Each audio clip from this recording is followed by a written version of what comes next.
বিশ্ব ফুটবলের সবচেয়ে কাঙ্ক্ষিত পুরস্কার ফিফা বিশ্বকাপ ট্রফি। কোটি কোটি ভক্তের স্বপ্ন আর ফুটবল ইতিহাসের সবচেয়ে গৌরবময় প্রতীক এই ট্রফি। কিন্তু জানেন কি, ট্রফিটি কী দিয়ে তৈরি এবং এর মূল্য কত? বর্তমানে ব্যবহৃত ফিফা বিশ্বকাপ ট্রফিটির নকশা করেছেন ইতালিয়ান ভাস্কর সিলভিও গাজ্জানিগা, যা তৈরি করতে খরচ হয় প্রায় $50,000। 1974 সালে এ ট্রফিটি প্রথমবারের মতো ব্যবহৃত হয়। এই ট্রফির উচ্চতা 36.8 সেন্টিমিটার এবং ওজন প্রায় 6.2 কিলোগ্রাম। ট্রফিটি তৈরি করা হয়েছে 18 ক্যারেট খাঁটি স্বর্ণ দিয়ে।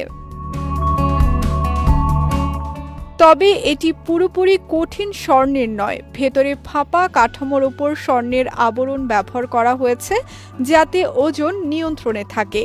ট্রফিটির নিচের অংশে রয়েছে দুটি স্তরের সবুজ রঙের ম্যালাকাইট পাথর, যা এটিকে আরও আকর্ষণীয় করে তুলেছে।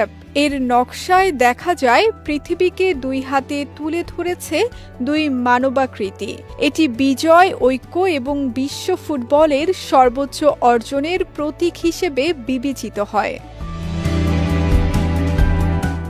বিশেষজ্ঞদের হিসাব অনুযায়ী শুধু ট্রফিতে ব্যবহৃত স্বর্ণ ও অন্যান্য উপাদানের বাজার মূল্য কয়েক লাখ মার্কিন ডলারের সমান হতে পারে।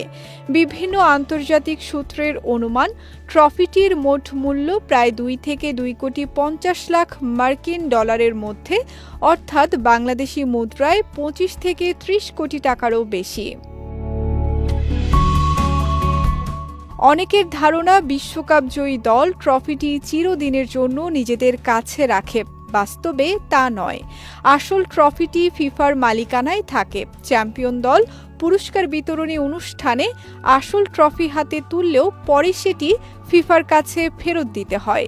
বিজয়ী দলকে দেয়া হয় স্বর্ণের প্রলেপযুক্ত একটি অফিসিয়াল প্রতিরূপ ট্রফি, যা তারা স্থায়ীভাবে সংরক্ষণ করতে পারে। সঙ্গীতা শাহ, বিজয় টিভি নিউজ ডেস্ক।